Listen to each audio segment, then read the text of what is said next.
Good morning students. Up to here we have discussed about plant tissue. हम plant tissue की बात कर चुके हैं.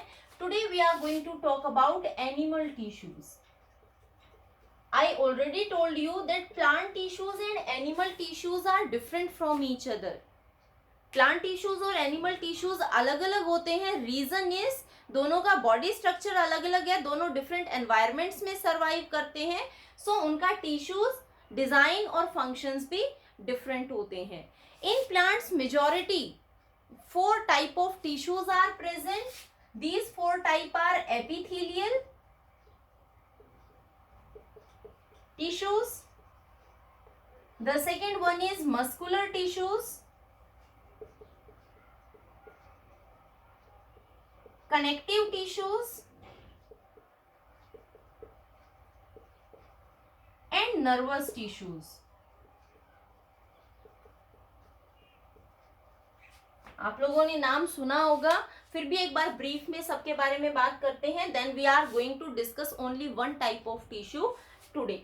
जो एपिथेलियल टिश्यू है, जैसे कि प्लांट में प्रेजेंट थी epidermis, that is the outer covering of the plant. इसी तरह जो एपिथेलियल टिश्यू है ये हमारी बॉडी की आउटर कवरिंग बनाती है, दैट इज स्किन एपिडर्मिस. और हमारी बॉडी के जो इंटरनल पार्ट्स हैं, इंटरनल ऑर्गन्स हैं, उनकी भी कवरिंग में क्या प्रेजेंट होते हैं, ये एपिथेलियल टिश्यूज प्रेजेंट होते हैं.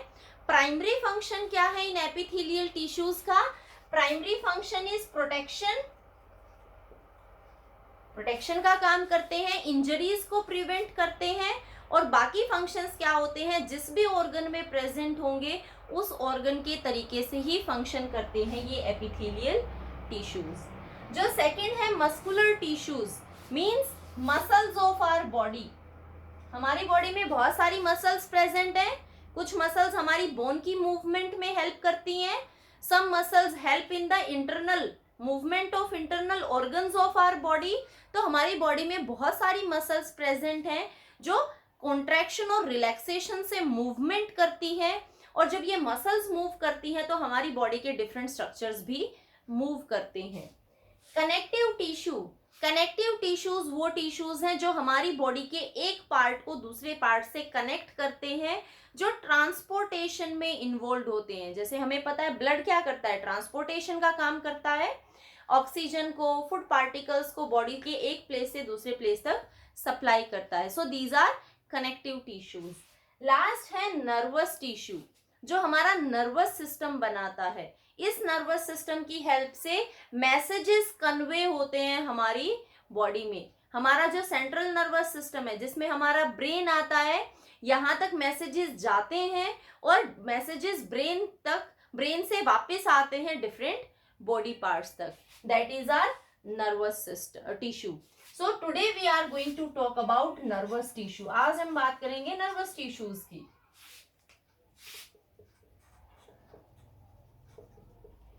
Nervous tissue is going to make our nervous system. ये हमारी बॉडी का नर्वस सिस्टम बनाता है. और ये फंक्शन क्या करेगा नर्वस सिस्टम? ये हमारी सेंस ऑर्गन से मैसेज ब्रेन तक लेके जाता है या स्पाइनल कॉर्ड तक, और वहां से मैसेज वापस लेके आता है. हमारा जो नर्वस टिश्यू है उसकी सबसे स्मॉलेस्ट स्ट्रक्चरल और फंक्शनल यूनिट क्या है? न्यूरॉन. दैट मीन्स जो हमारी नर्व्स होंगी बॉडी की, मैसेज ले जाने का और लाने का काम कौन करती है? नर्व्स करती हैं. और ये नर्व्स किन से मिलके बनी होंगी? न्यूरॉन से मिलके बनी होंगी. That's why I am saying neuron is the structural and functional unit of our nervous tissue unit. Fine. हम बात करेंगे detailed structure of neuron. Neuron कैसा दिखाई देता है और न्यूरॉन से मैसेज कैसे कन्वे होता है. अगर मैं ब्रीफली आपको स्ट्रक्चर की बात बताऊं तो न्यूरॉन के 3 मेजर स्ट्रक्चर्स हैं. जो पहला स्ट्रक्चर है that is known as cell body और साइटोन. ये कैसा होगा? जैसे हमारी बॉडी की नॉर्मल सेल्स होती हैं, बाकी सभी सेल्स होती है, वैसे ही सेल बॉडी कहाँ प्रेजेंट होती है? न्यूरॉन में प्रेजेंट होती है, जिसके पास क्या होगा? न्यूक्लियस होगा, साइटोप्लाज्म होगा और कुछ बाकी की सेल ऑर्गेनेलीज होंगी। यहाँ पर एक और इम्पॉर्टेंट स्ट्रक्चर प्रेजेंट होता है, that is Nissl's granule, and these nasal granules are characteristic feature of neurons.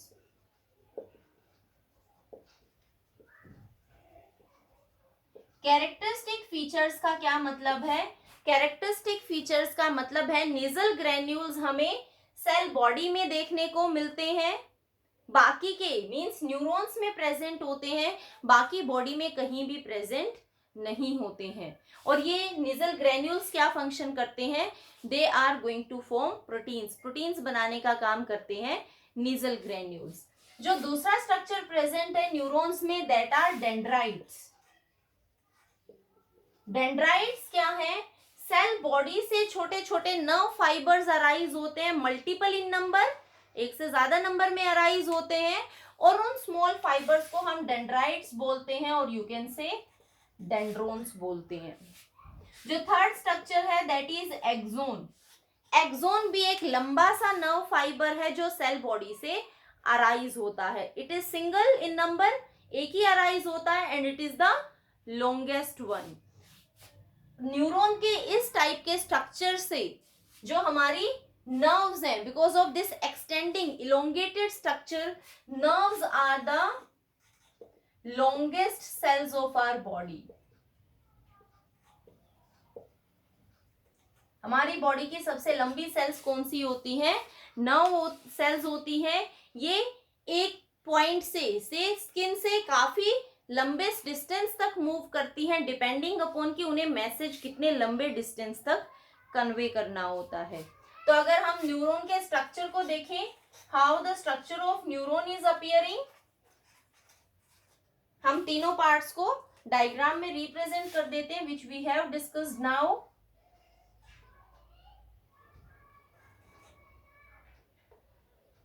This is the cell body. Cell body, nucleus is there, cytoplasm is there. I am not showing much of the cell organelles, and nasal granules are there. These nasal granules are present, which are the characteristic features of neurons. So these are nasal granules, nucleus, cytoplasm, and this whole structure is combinedly known as cell body, or you can say cytome.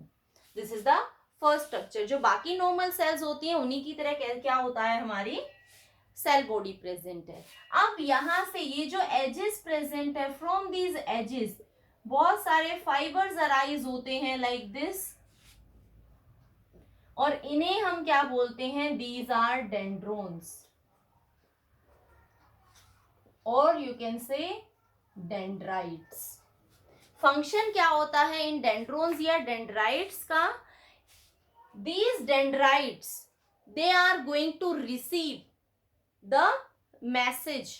जो message receive करने का काम है वो कौन करता है? Dendrites करते हैं। बाद में हम मैसेज इनको डिटेल में पढ़ेंगे। जो थर्ड स्ट्रक्चर अराइज हो रहा है that is axon. I told you एक सबसे लंबा इलोंगेटेड फाइबर प्रेजेंट होता है, नर्व फाइबर, और उसको हम क्या बोलते हैं? एक्सोन बोलते हैं। इस एक्सोन के ऊपर ज्यादातर जो फाइबर नर्व फाइबर्स प्रेजेंट होते हैं उनके ऊपर एक शीट प्रेजेंट होती है, एक कवरिंग प्रेजेंट होती है like this way. This covering is made up of proteins and fats, और इस कवरिंग को हम क्या बोलते हैं? This covering is known as myelin sheath, और इस myelin sheath को, ये myelin sheath किससे बनी है? प्रोटीन्स और फैट से बनी है। And the cells which are responsible, जो सेल्स इन myelin sheath को बनाती हैं, उन सेल्स को क्या बोलते हैं? Schwann cells. So Schwann cells are going to form a covering, a sheath on the axon, और जिन फाइबर्स के ऊपर ये शीट प्रेजेंट होती है हम उन्हें क्या बोलते हैं? Myelinated fibres because these are having myelin sheath. और जिस जगह पर माइलिन शीथ प्रेजेंट नहीं होती है, बीच में कुछ गैप्स हैं जहां पर माइलिन शीथ प्रेजेंट नहीं है, that is known as node of Ranvier, and this node of Ranvier is lacking the myelin sheath। यहां पर एक्सोन खत्म हो जाता है और यहां पर खत्म होने के बाद this axon is highly branched होता है and this portion is known as axonal terminal. Here the axon is going to terminate, खत्म हो जाएगा और इस टर्मिनेशन पर कुछ knob like structures, knobs are present और ये नोब्स किसके कांटेक्ट में रहती हैं? These knobs are in contact with muscles और ग्लैंड्स, मसल्स और ग्लैंड्स के कांटेक्ट में रहती हैं और इन्हें हम क्या बोलते हैं? These are axonal knobs. So this is the complete structure of a neuron. I am repeating it again. The first structure of neuron is a cell body, जो एक नॉर्मल सेल की तरह बिहेव करती है, जिसके पास कुछ सेल ऑर्गेनेलीज है, nucleus है, साइटोप्लाज्म है और स्पेशल थिंग इज यहाँ पर नीजल ग्रेन्यूल्स प्रेजेंट होते हैं जो कि प्रोटीन सिंथेसिस में हेल्प करते हैं। जो सेकेंड पार्ट प्रेजेंट है दैट इज डेंड्राइट्स। ये छोटे नर्व फाइबर्स हैं जो मल्टीपल इन नंबर्स, और ये कहाँ से अराइज होते हैं? सेल बॉडी से अराइज होते हैं। थर्ड इज एक्सोन, जो सबसे लंबा नर्व फाइबर है, that is single in number और ये टर्मिनेट हो जाता है और इसके जो टर्मिनल पॉइंट्स हैं वो हमारी बॉडी की मसल्स और ग्लैंड्स के कांटेक्ट में रहते हैं। एक्सोन के ऊपर बाहर एक कवरिंग प्रेजेंट होती है that is known as myelin sheath, और माइलिन शीथ किससे बनी है? प्रोटीन्स और फैट से। जिन फाइबर्स के ऊपर माइलिन शीथ प्रेजेंट होती है उन्हें हम क्या बोलते हैं? Myelinated fibres. अगर यहाँ पर माइलिन शीथ एब्सेंट होगी, माइलिन शीथ नहीं होगी, then we call it as non myelinated fibres. और इन माइलिन शीथ को कौन बनाती है? श्वान सेल्स बनाती हैं। बीच में कुछ गैप्स प्रेजेंट होते हैं जहां पर माइलिन शीथ एब्सेंट रहती है and these gaps are known as node of Ranvier. This is how a neuron is appearing. So that is making our nervous tissue.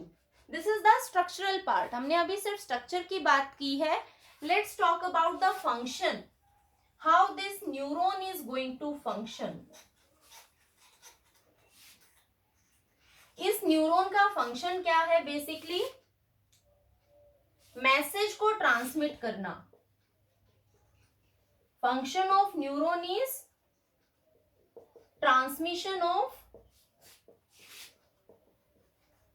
Message. अब मैसेज दो डायरेक्शन में transmit हो सकता है. हमारी बॉडी की जो सेंस ऑर्गन्स हैं उनसे मैसेज ब्रेन के पास जा सकता है, ये एक डायरेक्शन है. दूसरी डायरेक्शन क्या होगी? ब्रेन से मैसेज हमारी बॉडी की मसल्स या ग्लैंड्स तक आ सकता है. तो न्यूरॉन्स दोनों ही डायरेक्शन में मैसेज को ट्रांसमिट करते हैं. So transmission of message either from sense organs to central nervous system. हमारा ब्रेन और स्पाइनल कॉर्ड क्या बनाते हैं? Central nervous system. तो ब्रेन एंड स्पाइनल कॉर्ड. इन न्यूरॉन्स को हम क्या बोलते हैं? दीज न्यूरॉन्स जो सेंस ऑर्गन से मैसेज कहाँ लेके जाते हैं? सेंट्रल नर्वस सिस्टम तक लेके जाते हैं. They are known as sensory neurons. उन्हें हम क्या बोलते हैं? Sensory neurons. दूसरे टाइप के न्यूरॉन्स क्या करेंगे? वापस से ब्रेन और स्पाइनल कॉर्ड से मैसेज लेके आएंगे. So from CNS to muscles और ग्लैंड्स. क्योंकि फंक्शन करने का काम कौन करते हैं? हमारी बॉडी की मसल्स करती हैं या ग्लैंड्स करती हैं. So from CNS to muscles और ग्लैंड्स. और इन टाइप के न्यूरॉन्स को हम क्या बोलते हैं? मोटर न्यूरॉन्स बोलते हैं. These type of neurons are known as motor neurons. So neurons message को किस डायरेक्शन में कन्वे करते हैं उस बेसिस पे हम क्या बोलते हैं कि न्यूरॉन सेंसरी होगा या मोटर न्यूरॉन होगा. This is how they are transmitting the message. और यही क्या किसका फंक्शन है, न्यूरॉन्स का फंक्शन है। अब न्यूरॉन्स मैसेज को किस फॉर्म में ट्रांसफर करते हैं, न्यूरॉन्स मैसेज को इलेक्ट्रिकल इंपल्स और we can also use the word nerve impulse, electrical impulse या नर्व इंपल्स की फॉर्म में मैसेज को ट्रांसफर करते हैं। हमारी जो सेंस ऑर्गन्स हैं, उन सेंस ऑर्गन्स के पास से, हमारे पास 5 सेंस ऑर्गन्स हैं, यू नो अबाउट दो सेंस ऑर्गन्स।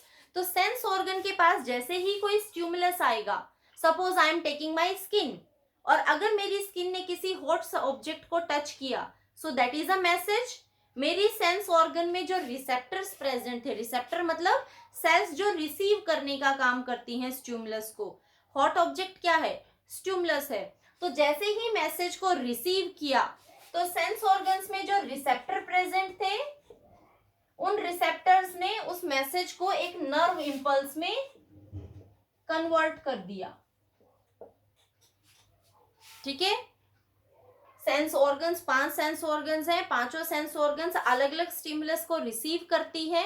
हम यहाँ स्किन की बात कर रहे हैं, स्किन को किसने टच किया, एक हॉट ऑब्जेक्ट ने। तो हॉट ऑब्जेक्ट क्या है, स्टिमुलस है, स्किन हमारी सेंस ऑर्गन है।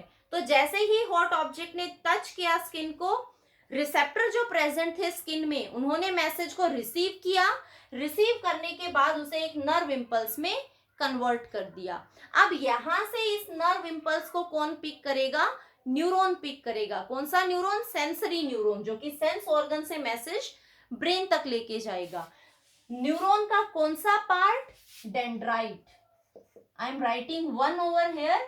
तो सबसे पहले मैसेज किसके पास जाता है, नर्व इंपल्स सबसे पहले किसके पास जाती है, डेंड्राइट के पास जाती है। डेंड्राइट इसको साइटोन के पास ट्रांसफर करता है, तो ये सेकेंड पार्ट होगा जो नर्व इंपल्स को कैरी करेगा। और साइटोन इसको एक्सोन के पास ट्रांसफर करता है, तो थर्ड नंबर पर एक्सोन के पास जाएगी। और एक्सोन कहां पर ट्रांसमिट करेगा, एक्सोनल टर्मिनल पर।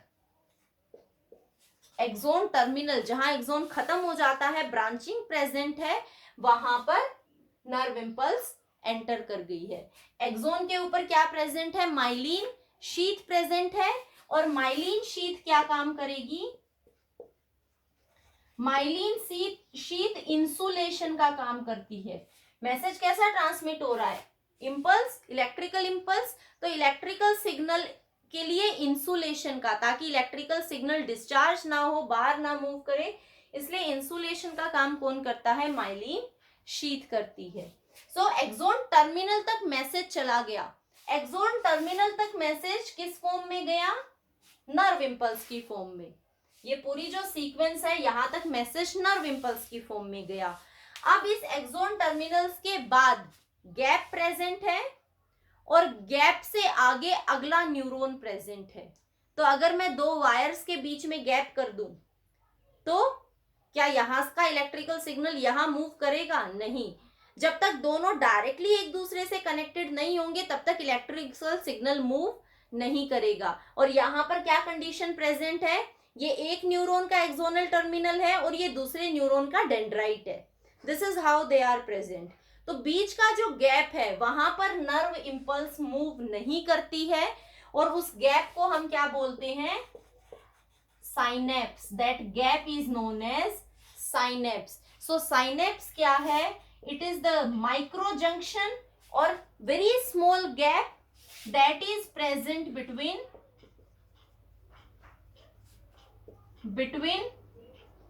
two adjacent neurons. 2 adjacent neurons के बीच में जो गैप प्रेजेंट है, उसको हम क्या बोलते हैं, साइनेप्स बोलते हैं। तो यहां तक तो सिग्नल नर्व इंपल्स की फॉर्म में आया, लेकिन यहां से आगे क्या चीज आ गई, गैप आ गया, साइनेप्स आ गया। तो जो सिग्नल है वो चेंज हो जाता है किसमें, केमिकल सिग्नल में। आगे सिग्नल नर्व इम्पल्स की फॉर्म में नहीं रहता है, this signal changes into chemical signal. तो नेक्स्ट क्लास में हम देखेंगे कि कैसे नर्व इम्पल्स केमिकल सिग्नल में चेंज होता है और मैसेज आगे कैसे ट्रांसमिट होता है।